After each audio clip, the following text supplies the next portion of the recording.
Well, before starting, I would like to really thank the RSE team, so John for the invitation, Petra for a very great arrangement, and also Yoko. I don't know if Yoko is here. Okay.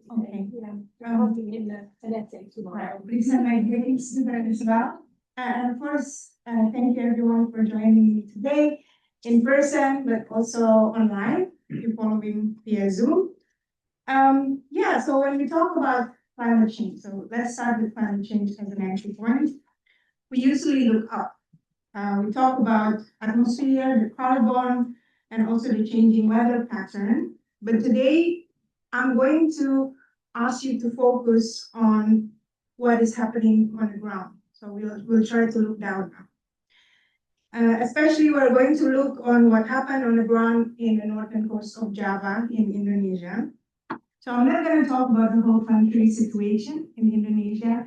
John already gave a really nice introduction about what happened in Sumatra, so one of the worst flooding that happened in Indonesia. But in this presentation, I'll focus on the northern coast of Java, Indonesia.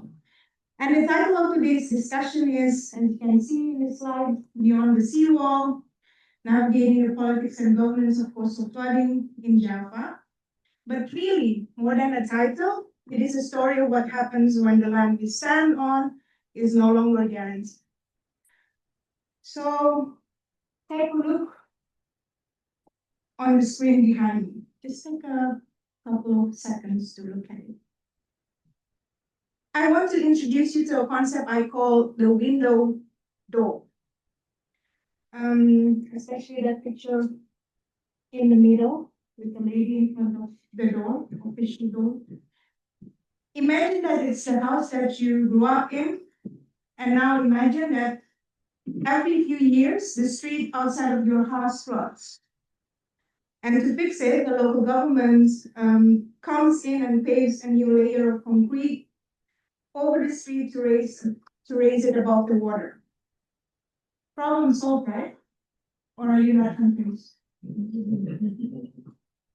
Well, except your house didn't go up. It's only the street that goes. And over a decade, this happens 3, 4, 5 times, even more in some other areas. The street is now 3 feet higher than it used to be. The front door is half buried. To get into your own home, you have to crawl through what used to be your front window. The original ground floor is now a basement, and eventually it will become a buried foundation. And this isn't a hypothetical scenario. This is happening right now. This is called forced vertical migration. Millions of people living in the northern coast of Java, for them, this is everyday life. And here is the core discussion that I have today, and hopefully we'll have also more engaging session after the presentation about the battle of the community. So they are fighting not just against the rising sea, but also against the mechanical collapse of the land itself, and also lack of governance in dealing with complex issues and complex disasters. Let's be incredibly clear about the stakes. So coastal flooding in this region is no longer a future projection. But you mentioned all this before and after this intervention. It is not a model on scientist computer for the year 2100. It is an immediate daily reality. So in cities like Jakarta, Semarang, Demak, in the northern coast of Java, we are watching a triple threat unfold in real time. So what are these triple threats? First, we are seeing the permanent loss of habitable land. Families are being displaced by repeating floods, slow creeping inundation that simply refuses to recede. In Jakarta, for example, that's the city I was born and also I was raised until my 20s. Flooding is like a culture that keeps happening. I still remember in my junior high school time, there was very big flooding. I remember it was around 2003, 2004, that I had to go with a wooden carriage floating on the water to my school. And also what happens in January, I remember it's 2004, 2003, in the New Year's day, that the whole cities are submerged with flood. So it's supposed to be a day of celebration of a new year, but it was ended badly. So this keeps happening. So I can mention some of the years: 2007, 2013, 2022, 2025. Also in Jakarta, there is a coastal flood. We call it banjir. In Semarang, especially, this is a very big issue. It happens almost every year and a couple of times even in each year. And that's the first issue, right? The permanent loss of habitable land. And second, we are witnessing a massive strain on infrastructure. The government is pouring billions into building dikes and also seawalls to hold the ocean back. But the very ground of those dikes are built on a sinking land, dragging the concrete down with it. And third, we are also looking at a profound governance failure. The responses to this crisis are, what is the keyword of today? Fragmented. Split across different administration levels that rarely talk to one another. So another keyword that we have today. I don't know what the preceding presentation would be, but my hypothesis that would be the core thesis of today in terms of flood governance. But these cause immense burden in governance effectiveness of flood risk and leave the most vulnerable to fend for themselves. So at the end of the day, it's the community who has to carry the burden. So how did we get here? That's the map of the northern coast of Java. As you can see on this map, these hazards are deeply tied to historical planning and also geography. So it's a grote postweg. Have you heard about any story about grote postweg? It's the Bermudia, right? So it's an interprovincial road built by force during the Dutch colonial time, led by Governor General Herman Willem Dendels. 1,000-kilometer stretch from Ayer, so from West Java to East Java to Panarukan. We call it Kajaroni, so force work, causing 12,000 deaths of Indonesian local people building that. And this road is now covering the Pantura, so the city that I mentioned you before. Batavia is Jakarta, Semarang in the middle here, and also one of the places that I will explain later, Demak. It's strategically important, the road, for military defense. And also up to now for transport of goods. So for our economy is very important.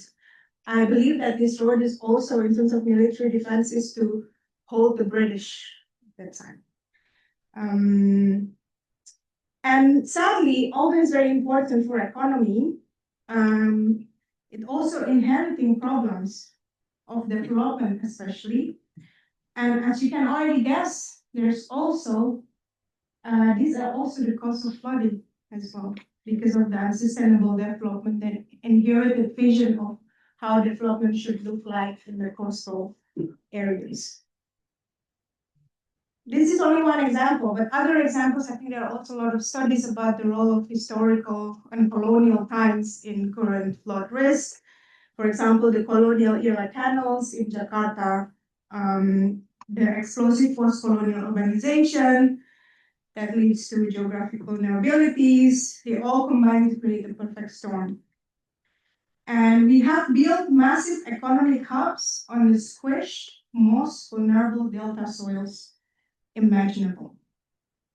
So this is also one thing that we at Utrecht trying to explore more with our current project, looking at the role of the colonial development and also post-colonial in terms of international geopolitics. As you might already know, that there are a lot of also knowledge transfer from the Dutch water expertise to Indonesia, I don't think on Indonesia, but also Vietnam, and also the Philippines, and then we're looking at this interaction as well.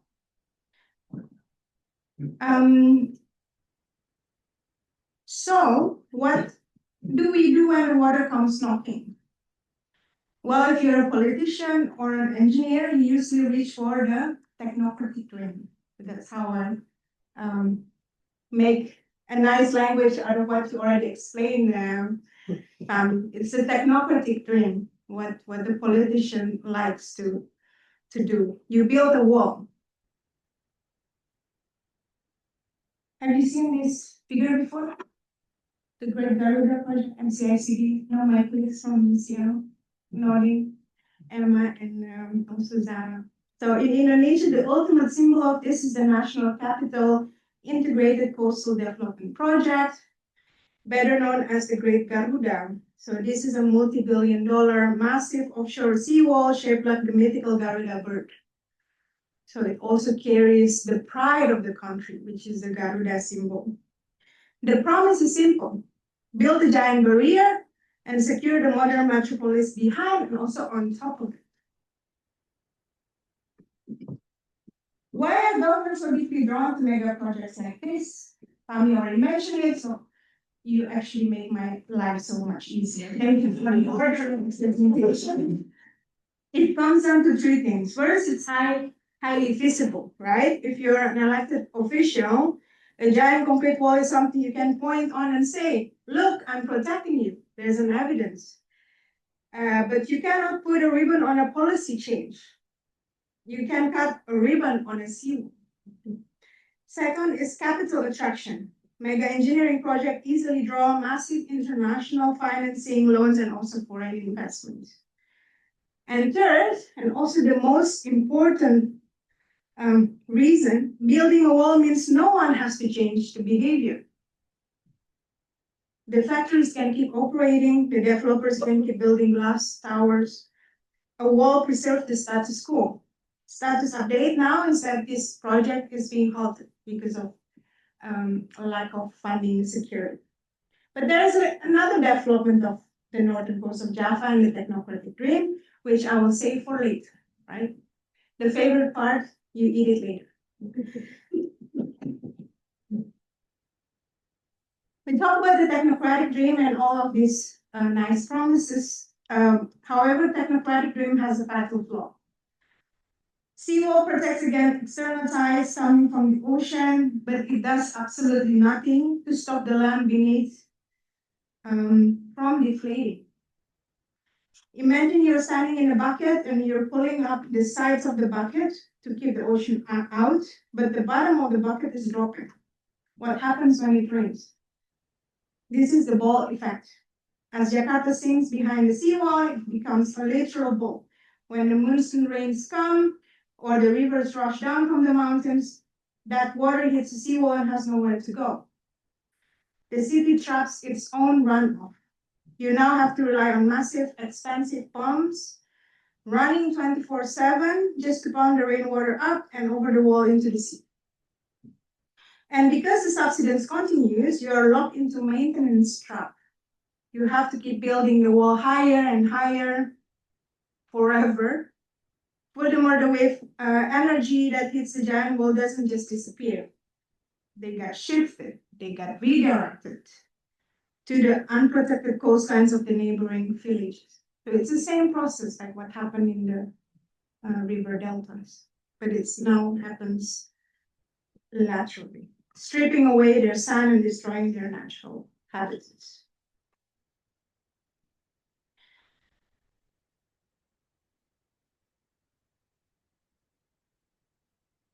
I'm sorry, I lost my notes.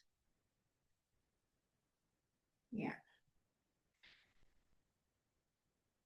Now we talk about the politics. How many of you are political scientists here? Okay, Petra, John. Just be critical of this and give some comments and questions. So to truly solve a problem, you have to look at the root cause, right? If the sea level rise is a few millimeters a year, but if the land is sinking by up to 25 centimeters a year in some places, why is the land sinking? This brings to the invisible politics of water. And I want you to ask yourself, who pumps the water and who pays the price? The land is depleting because of a process called aquifer deflation. Maybe you have more expertise than mine here. Millions of residents, hundreds of luxury hotels, and also massive industrial complexes are sticking pipes deep into the earth and sucking out the groundwater. So think of the aquifer beneath the city as a giant bicycle tire. The soil layers are held up by the water pressure inside them. When you pump the water out faster than rainfall can seep back to replace it, you are letting the air out of the tire. So the soil compresses and the ground sinks. You might logically ask, well, why doesn't the government just outlaw deep groundwater wells? Do you have any answer to this?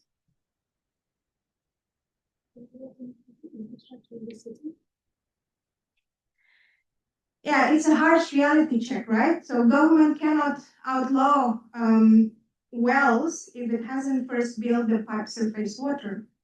So there is no alternative options. There is no basic replacement for this. And we talk about vertical collapse, but there is also another type of collapse, the horizontal collapse. Heavy seawall and also coastal reclamation projects, building artificial islands for luxury real estate, disrupt the natural longshore drift of ocean sediments. So when you build a concrete peninsula, it acts like a dam for sand. The beaches downstream are starved of the sediment they need to naturally replenish. This creates a domino effect. Infrastructure built to protect a wealthy sub-district often triggers unintended violent erosion in neighboring fishing villages. The governance gap, like you already see, first is the fragmented efforts. So the physical problem we mentioned in the northern coast of Java are bad, but the systemic failures make them worse. The efforts are very fragmented. For example, the Ministry of Public Works in Indonesia might think about building dam. The local environmental agency tries to plant trees and mangroves. The economic ministry approves a new industrial zone, all in the same area and often undermining each other. So this is a reality of what you just mentioned in your presentation, that they don't talk to each other. Things are overlapping. There is no main goal or vision, especially when it comes to protecting the vulnerable. Everything is driven by top-down, centralized leadership with almost zero resource capacity to local communities. And I couldn't help myself to talk again about this decentralization aspect. Yes, we are decentralized, but it's on paper. True decentralization means that you give vision, you give means to change some things to the local government and also to the local communities. But as long as the politics is still, the national politics is still driven, especially with the current government, there is no room to maneuver. And that's actually what's happening. It's nice on paper, but it's not happening on the ground.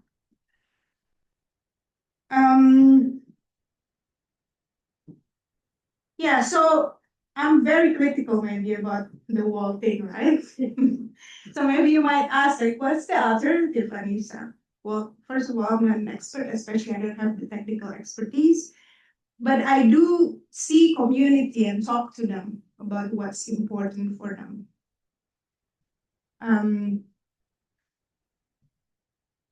And one of the solution is nature-based solutions. It's already mentioned before by Kami. And an example that I want to showcase is in Demak. So I did study this area since 2012. So the whole academic career of mine, if you count the master thesis, I've been running around, walking around in this area and do research. Master thesis, PhD thesis, postdoctoral thesis until postdoctoral work until now. So I follow the development of this new concept and also the implementation in the map. So what happens here, as you can see in the figure there, so it's instead of a rigid concrete, engineers and also local communities built permeable dam out of bamboo and brushwood. So it's first introduced by the Dutch consortium EcoShape, and also being welcomed by the government of Indonesia as a way to also pilot new innovation on nature-based solution and gray structure. So the idea is when the tide comes in, water flows through, but sediment gets trapped. And over time, that trapped muds build up, creating a stable foundation where mangroves can naturally grow. So unlike a concrete wall that cracks and sinks, a mangrove forest is dynamic. As sea level rise, mangroves naturally trap more sediment and also grow vertically, and their roots can break up wave energy, so good as a green belt, and they also restore local fisheries. So community in this area really benefited from having mangrove there. So there's a model called silpho fishery in which you actually combine agriculture and mangrove restoration. Yes, but then let's pause here and try to apply some critical thinking. So as much as we actually value nature-based solution, I think one of my critics already mentioned during my intervention is that it's already there. The communities are already doing it for generations. So there is no need to romanticize them, but really look at the opportunity to scale it up at policy level and make it integrated. So mangrove itself cannot be just this magic green one that can protect all the coasts from erosion and flooding, and also especially for sinking coast. Why? Because nature takes time. So time that a rapidly sinking city might not have. You can pour a concrete wall in a few months, perhaps. But a protected mangrove belt takes decades to establish. Secondly, mangroves also have physical limits. So if the land is subsiding at 15 or 20 centimeters a year, the mangrove will simply drown. The water becomes too deep, too fast. They suffer from what we call coastal squeeze as well. So mangrove forest needs room to naturally retreat, so move back as sea level rise. But what happens is there's already development behind that. They cannot go anywhere, and then at the end they will die.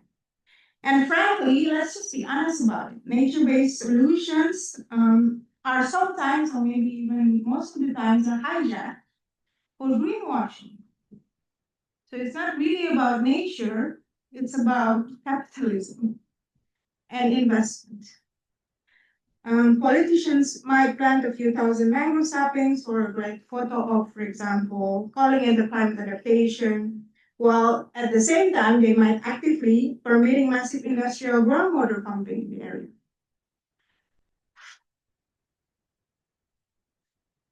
This is exactly why we must shatter a binary debate of concrete versus nature. So if you want to survive on the coast, you have to move toward truly integrated solution. So in the coastal management, it's called integrated coastal zone management, or there's also scholars who wants to bring it a bit broader, integrated coastal zone governance. So we cannot manage the coastline in silos anymore. So what I want to show you with this picture is where the map is located. I don't know if there's any laser here, Petra. Yeah, thank you. Here. Yeah, so this is the map, and this is the map. So according to my fieldwork since 2012, is that the local believes that the problem of erosion happens around 1990s when Tanjung Mas Force, one of the big port hub in Semarang, is being expanded. And also there is a waterfront cities area being developed, right, coastal reclamation. And they started to feel that there are heightened level of erosion. So if you can see here, it's a map from my dissertation work, so it's only stopped until 2017. Now you know when I finished the PhD, it's a long time ago. So in 1984, for example, this green line, so there's still a line up to here. But then when you see 2017, it goes here. Well, considering that the mangrove here, but then actually it goes further away. So it makes kind of an island of streets and homes, settlements. So this is what really happened. So all the streets that actually connected one village to the other are flooded. And this is still happening until now, even with the nature-based solutions efforts. Because at the end, scientists and project managers realize that it's not only about mangrove planting. The root cause of the problem is unsustainable coastal development and also the sinking ground. So there's hard lessons to learn. And then the question is, if someone builds the wall here in Semarang, for example, seawall here to protect the industrial areas, because most of the industrial areas are here, what happens then with a hybrid approach with the natural-based solutions? Can they actually be integrated? Can they actually act in harmony?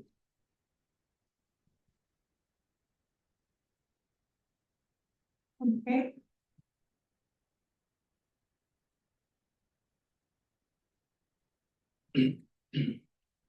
Now we move to the selective politics. So to achieve this integration, we have to confront what I call a selective politics. So we have to change the narratives.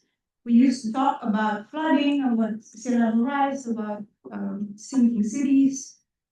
When we frame sinking cities purely as natural disasters, it's dangerous because we actually blame the nature. It's not about us, it's because of the nature. And this has been the framing of the government over and over again when big floodings happen. Or other type of disasters that actually deal much more about governance failures than the natural hazard itself, right? So the last flood in Sumatra, in Jakarta, the government will simply say it's the highest level of precipitation ever recorded. So that's why it happens. No, it's because we are not preparing enough. And we don't invest on scenario planning, for example. We don't invest on resilient infrastructure. So you can see it obscures the political choice, like unchecked industrial groundwater pumping that are actually causing the vulnerability. So an earthquake is a natural hazard, but a sinking city is a political failure. Furthermore, we must recognize the politics of infrastructure as well. So infrastructure is never neutral. The choice between building a massive seawall for a commercial district or restoring mangroves for a fishing village actively determines who is protected and who is left vulnerable. I think that's also one of the points of your presentation. So we need integration. How? It's the next question. Okay, it's very difficult to not say anything about this, right? It's the elephant in the room. The new capital. In the face of a sinking Jakarta and most of other cities in the northern coast of Java, the Indonesian government has made a monumental decision. They are moving the capital city entirely. Well, quote unquote, there's also still some issues in this moving, also about the latest decision from the Constitutional Court that halted it. So a lot of investment has been done in building this new capital, but nothing concrete really happening in terms of the moving the capital city. It's called Nusantara, out of the jungles of Borneo, over 1,000 kilometers away from Jakarta. Also displaced ecosystem and also the local community, indigenous community living in Borneo. And I want to pose a provocative question to you all today. So is moving a capital a masterful, proactive climate adaptation strategy? Or is it the ultimate abandonment of 10 million residents left behind in Jakarta, especially the vulnerable ones? I'm not answering that questions. But I want to pose that questions, right? So who gets a ticket to a new, dry, high-tech city, a smart city, and who's left behind in the crumbling seawall on the sinking coast of Java? So moving the politicians and the civil servants does not stop the Java Sea from swallowing the homes of urban poor. We cannot run away from this problem, so the most positive things to do is that let's try to find a transformative pathways. We scientists like to do this, right? Really nice, very fancy concept, reformative pathways. So if I wanted to propose some of these pathways, first, we must address basic needs. For example, what happened with the groundwater pumping and also the lack of water infrastructure. Second, move away from emergency responses, especially because of the climate change and urban pressures in the coastal areas. We need to look at the root cause of the problems and try to fix the root cause of the problem instead of just putting a plaster on the wound. Is that a word? Is that a thing? Yeah. Because we wanted to have a more long-term and sustainable way of dealing with future disasters. In doing it, the governance process should ensure inclusivity towards integration and thought through planning. So that, back to that discussion again about centralized and decentralized, not Coast of Java is a strategic priority. So the national government has the most things to say, right? Especially since the capital city is still in Jakarta. That means it's very top-down approach. There's little room for even a decentralized agency to say anything about this or to move to have a reformative way of changing the way it is now. And the question is then, if this is the situation, how could we even actually involve the local communities if the local governments cannot do much more?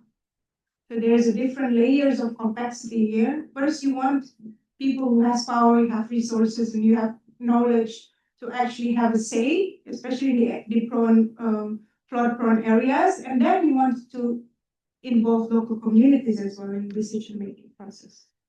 Okay, I said save the best for last, so this is it. So with the MCICD project being halted, the President of Indonesia, Prabowo Subianto, decided to construct a giant seawall stretching almost 700 kilometers from the west to east Java. So the whole island. Okay, so we're not only talking about Jakarta, we're not only talking about Semarang, we're talking about a real giant seawall in front of, a long giant seawall in front of northern coastal Java.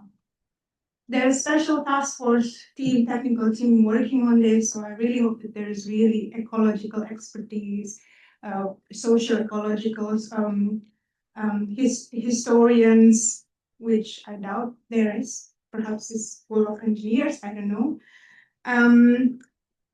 That could answer some of the questions or concerns that a lot of us have, especially water scientists and also NGOs, local communities. So is this plan actually going to help us to again address the root cause of the problem?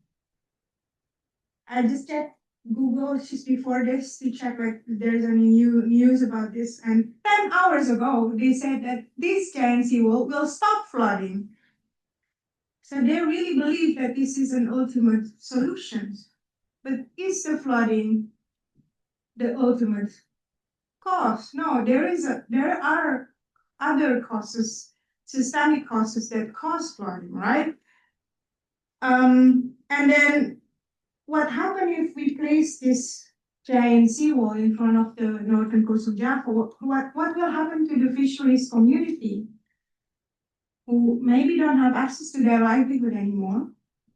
What will happen with this very innovative hybrid engineering approach, the nature-based solution project in Demak? How would you combine this concrete with mangroves, with other coastal ecosystems? So I will leave you with this final thought. I do believe that we need to fix the politics first. especially in the context of the Southeast Asia. I can really be confident saying it in the context of Indonesia because politics define everything, right? And unfortunately, we as, I don't know, maybe not only us here, scientists, but we do our best to do all the assessments, climate future scenarios, social economic pathways, IPCC, RCP, whatever. But at the end, these politicians are the ones who actually decide, and it's all about accommodating different interests and power.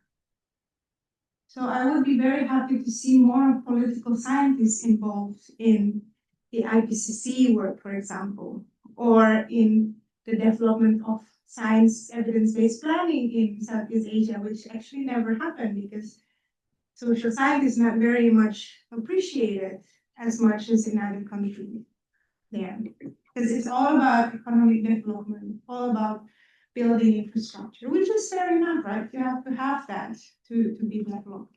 But I think we need to find a different way of intervention, of actually proposing something that would lead to protecting, especially the vulnerable communities on the ground. So one thing is that, my last statement is that we cannot engineer our way out of a governance failure. So true resilience is built through a meaningful integrated thinking. It is built with enforced zoning laws, it's built with equitable access to fresh water, with sustainable livelihood. And most importantly, true resilience requires political courage. The courage to stop treating the symptoms with isolated, shiny mega projects and start treating the deeply interconnected problems beneath our feet. So I would stop with that and thank you for all your time and for all your attention. I'm looking forward to critical discussion. Thank you.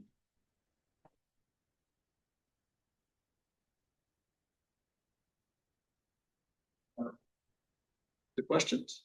All right.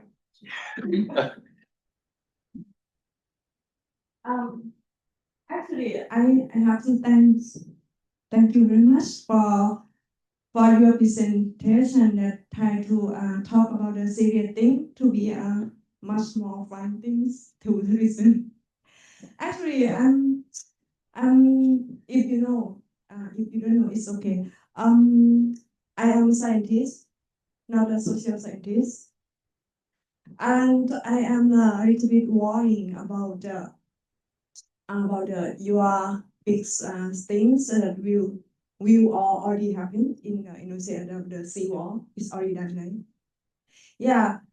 Did if it's already done, did you have any kind of the environmental impact assessment to show about how the change of the coastal water circulation in and inside and outside the seawall? That is change. That is my question. And my second question: what about the coastal ecosystem in that area? Is still okay or is changed? Those are my question. If you know, please. Thank you so much for your question. So the last project is not being implemented yet. So the long Is it during the week? it's in the northern coast of Java, so from west to east. But of course, we do have seawalls in some stretches of the coastal areas, including in Jakarta as well. It's not the Garuda's project is not yet implemented in its entirety, but some parts has been built as well. And that's the first question. And there's the next one is about the environmental impact assessment. Yeah. I think in every project it's happening, but the question is like to know the results about the water circulation, seawater circulation is changed, is a pattern or is still the same? I wouldn't. Your EIA. Yeah. Well, I can maybe direct you to some of the useful information to answer your question, but I wouldn't feel confident because I don't have expertise in that. But what happened is with this environmental impact assessment, it's there, it's being done. Because it's a legal requirement to have a project to be They implemented. have no opinion, no social opinion, anything about you are created or you done about this about big book. Yeah, but I think we need to look beyond just a procedure, but Yeah. really about how this report is being into happening, let's say. What's the consultation with the local community? There are public hearings, but again, it can be quite selective as well, right? Who you actually invite for public hearings. And I think that's the whole core issues about the politics that I mentioned here before.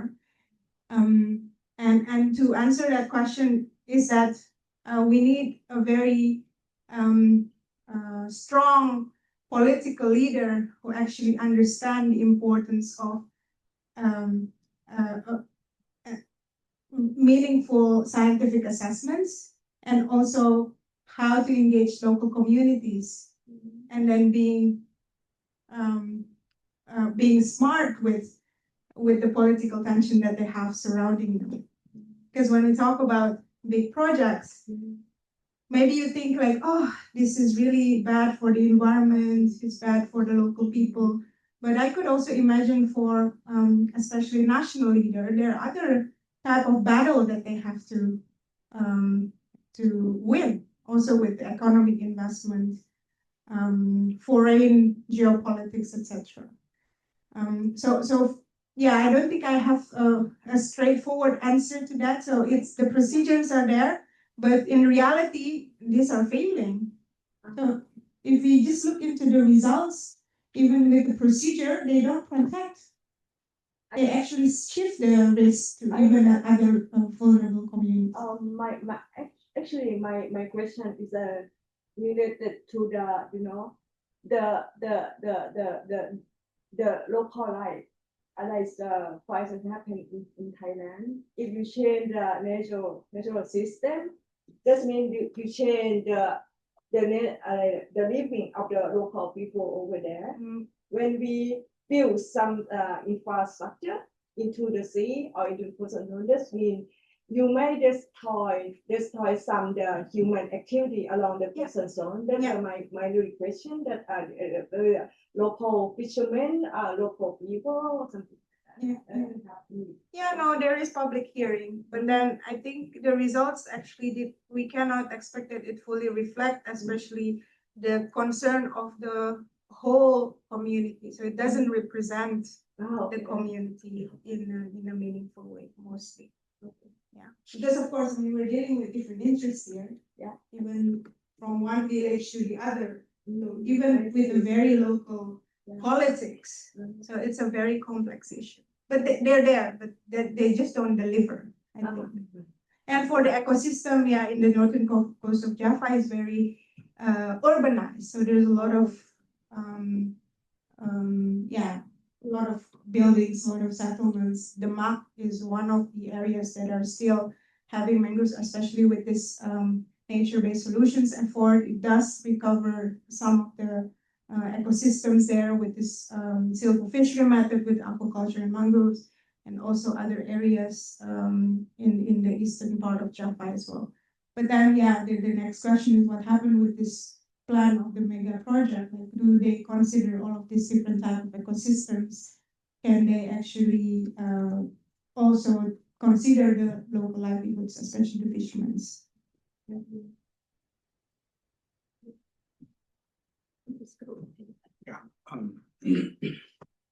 Thank you. I very much like the local knowledge or traditional ecological knowledge or tech.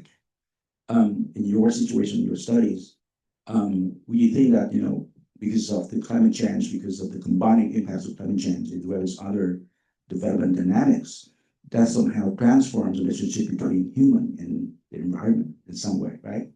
For example, in the case of Vietnam, the Vietnamese Mekong Delta, where I undertook the studies like asking local farmers that because from their observation from many years, like we can see the height of the dragonfly. If they just fly, they fly so low, is indication of dry. If it, if it's just the height is like the height is, the way it flies, that the increase the height, indication of the rain.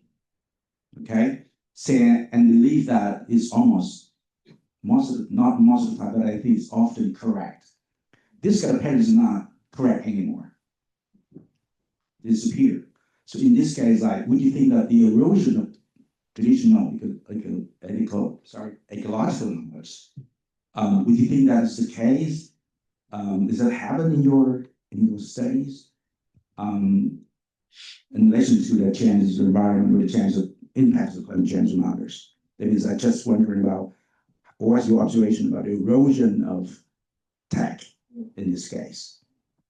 Thank you. Thank you so much for the very interesting question. I can only say about Demak because that's the place where I do most of my research on. The younger generations moved, right? So it already says a lot. You don't have land anymore, or you don't have prospect for economy anymore. So you move somewhere else. And then that's really destructive in terms of preserving local ecological knowledge, traditional ecological knowledge as well. If you don't have a place where you're attached on and then you actually exercise and interact with this knowledge with the older people, etc. So they are displaced. So definitely it's really bad. And then fisheries is not of a attractive livelihood anymore, right? So this maybe happens also with farmers.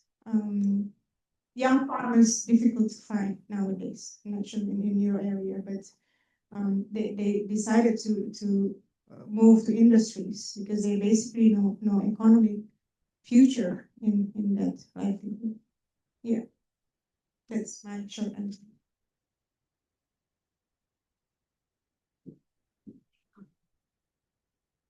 Yeah, I wanted to ask about the projections that have been made. There's a recent publication by the UN looking at urbanization across, well, really across the entire world. But rather to my surprise, they have this new concept of, a city not just as conventionally defined, but, taking into account what's happening in the hinterland. Not surprisingly, of course, they look not just at Jakarta, but the whole used to be called Jabodetabek, and I think now Depok's added in there, but there clearly is, of course, anyone who's visited Jakarta in recent years knows perfectly well you're getting already integration, certainly as far as Bogor.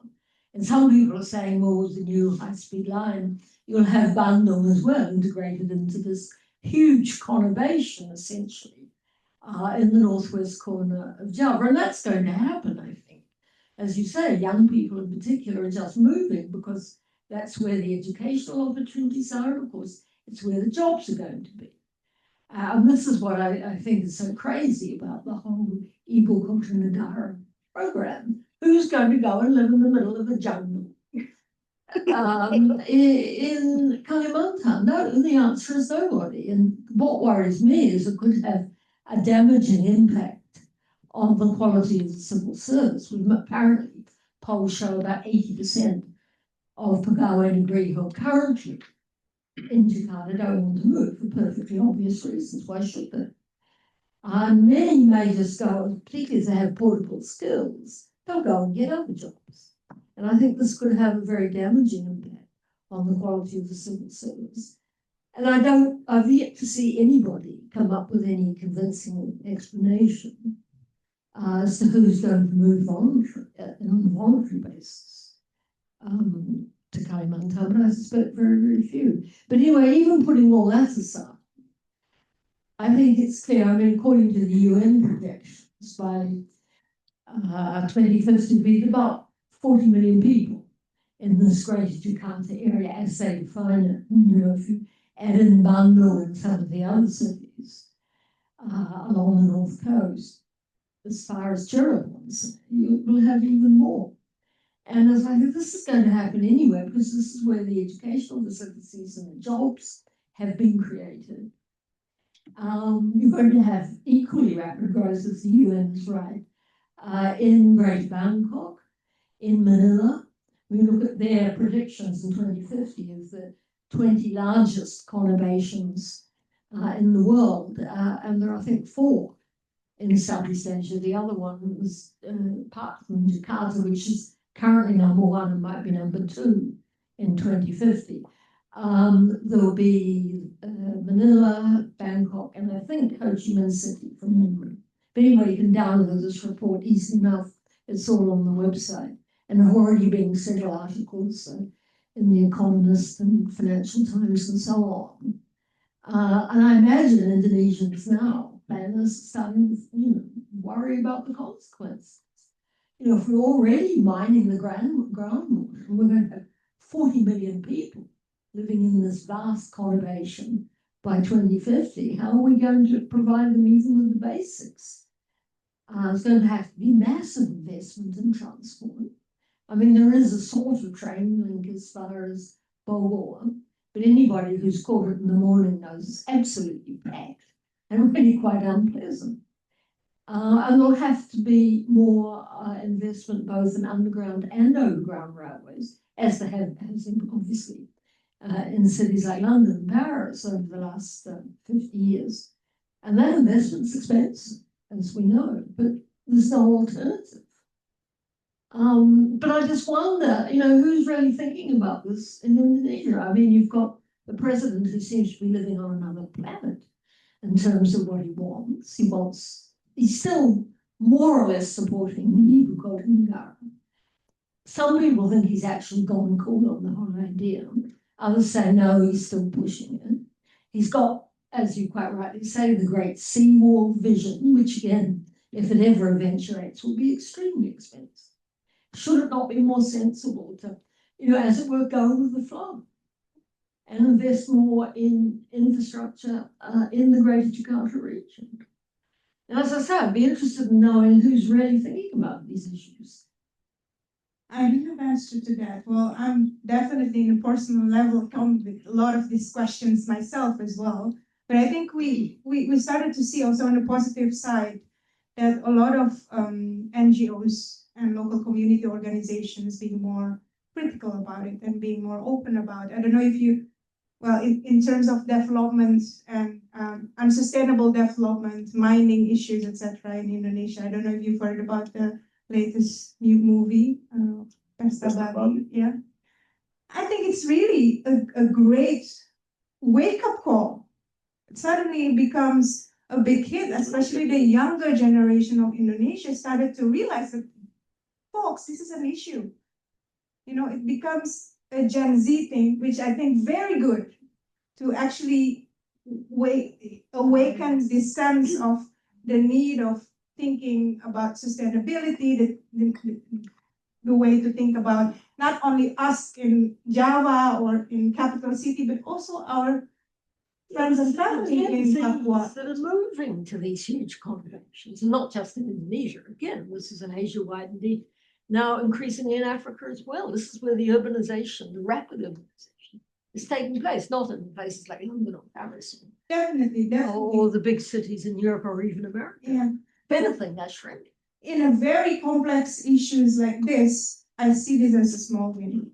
And I think this is also something that I always, this keeps me working on this field, right? Because as many of this younger generation, I mean, I teach, for example, politics of the earth in my home university, Utrecht University. They're always scared about the future because the first slide that you show them is climate projection. And all of these lines, like, okay, so what's the point of actually studying this if we cannot change anything? And I would be very, like, trying to motivate them. Look, there's always a point to do this. Even if you can only do small little things, but think about the accumulation, like this Pesta Babi film. It's just amazing for me to see. Sorry, I'm very sorry, but we can continue during lunch. So we've got 4 more questions in the room and there's 1 question online. So what I'm going to do is I'm going to collect all 4 questions. Please try and keep it brief. And then you can pick and choose, and obviously if it spills over, we can continue the debates at lunch, and then hopefully we manage the online question as well. So there's 1, 2, 3, and 4. I need my notes and things. Yes, no, sorry. Like, don't feel like you have to answer like everything into detail. So just in the interest of time. Yes. Thank you so much for the interesting presentation, learning a lot. So my question to you is, since you've been doing field studies and exploring Demak since 2012, you were saying, I wanted to ask you your personal observations in terms of the perception, the political reception of the local governments, or maybe even the national governments, towards nature-based solutions like the ones used in Demak, and how they have evolved over the past couple of years, and whether that has translated to a change in willingness to finance some of these solutions, given that local communities, they may not necessarily have the resources to finance and scale this up by themselves. Yeah, thank you. Thank you. Thank you, Annisa, for a really nice presentation. I think it highlights a lot of important elements in terms of all the problems that Indonesia is experiencing. I was wondering, in terms of all this kind of like complex problem in Indonesia, a lot of them seems to kind of like stems from the result of like decades of failures in planning and policy developments, and ties a lot in terms of political agenda as well as the financial resources. So I was really curious when you talk about the seawall for whole of North Java, because even in the case of Jakarta, there was maybe like a 10-year lag in terms of implementing NCICD because of the finance problems, right? And then it ended up becoming really fragmented in terms of who financed the seawall itself. So I was just wondering if you can talk a bit more in terms of the financial aspect of the planning of the North Java area, because it's huge, it's a massive project. Thank you. Anna. Thanks, Annisa. My question is about locally led adaptation. I was wondering if you could share any insights on like the uptake of adaptation happening at the household level. I was also just thinking, given that everything is like underwater, do you see a return in some ways to traditional forms of architecture, like stilt housing? Is that happening at all within Jakarta or some of the areas that you were discussing? And I also have a bigger question, which maybe we discuss over lunch, but I wanted your thoughts on scaling up. I've kind of ditched the political hope that we're going to get a politician that can, even with the best intentions, can pull things together anywhere in the world. So I've started thinking about possibilities for scaling up meaningfully through locally led interventions. Like if you have these patchworks of locally led interventions at the community level, I just wanted your thoughts on, do you see that as a potential avenue to scaling up, more sustainable approaches to flood management in Indonesia? Thank you. And Sherry, thanks. Thank you. And I think following up on that last question, and perhaps a slightly more pessimistic lens, I think we as Indonesians, is this being recorded? Yes. I'm gonna word this carefully. I think we have reason to, no, I don't know how to say it. We have little faith in our government, and particularly in our urban planning.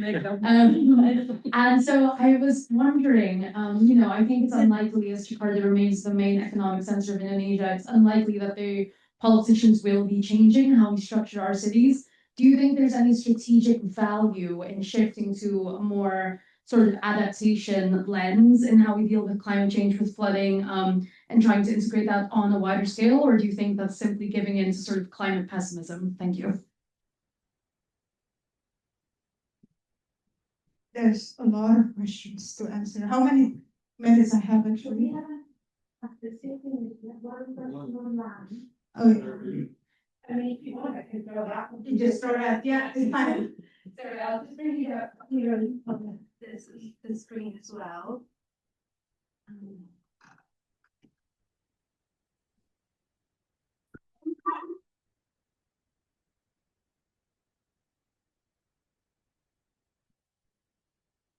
question from Siti Hudaya, an MSc Environmental Policy and Regulation student at LSE.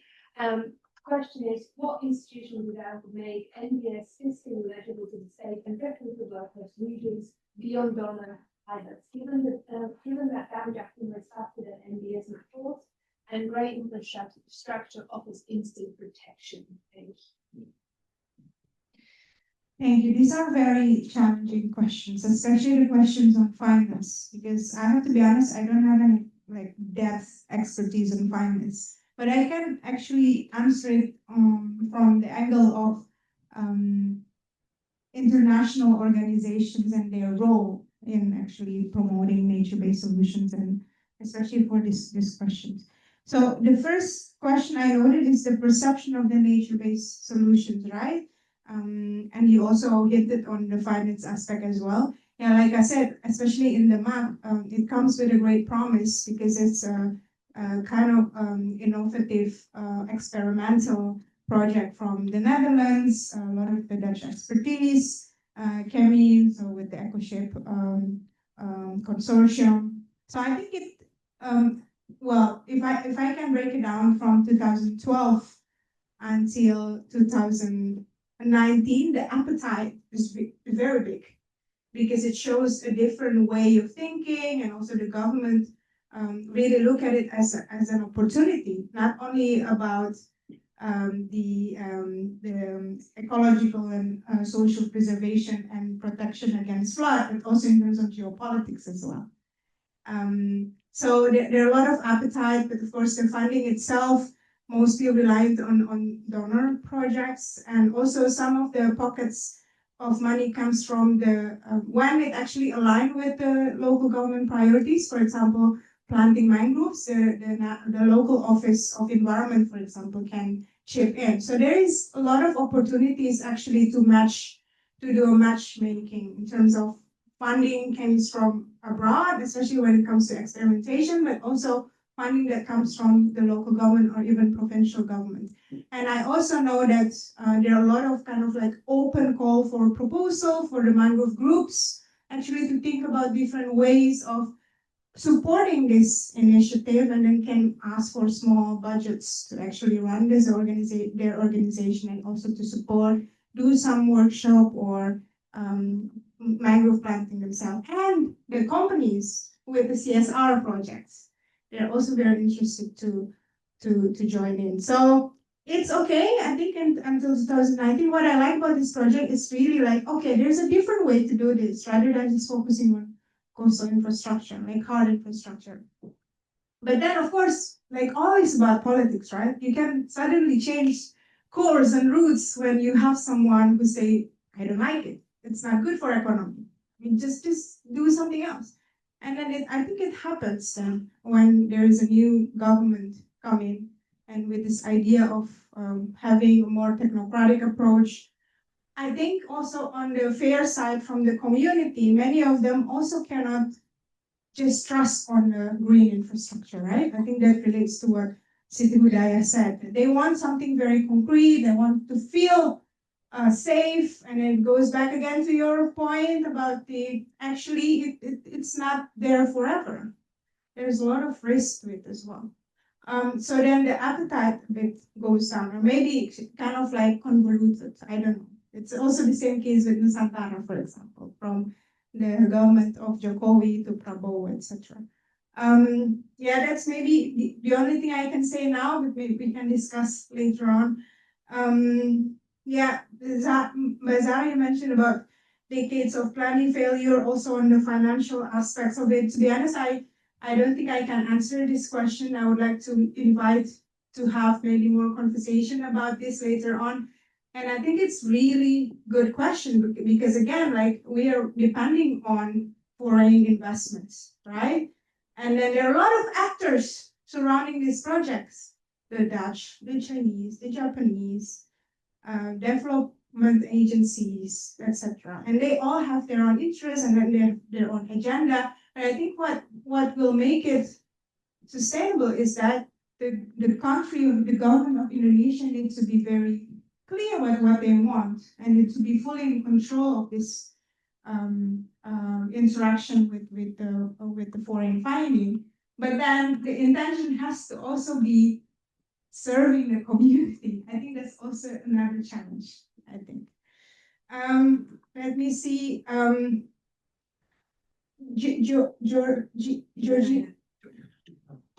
Giordana, thank you for your question about locally led adaptation.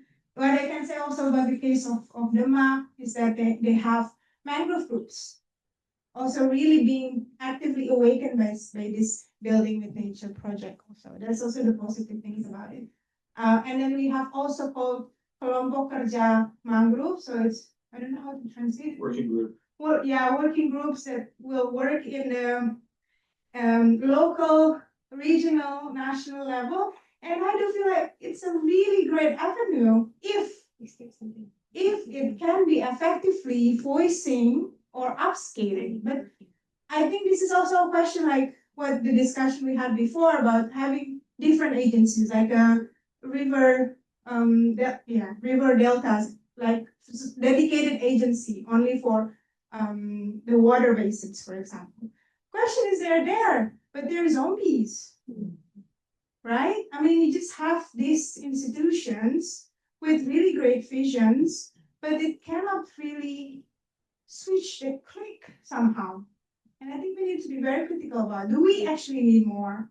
Can we think about different ways of organizing? Yeah, so the young fishermen that left, for example, they also try to contribute. But again, I mean, there's also this different level of politics. You might be involved in a local level, but there's no guarantee that you go up.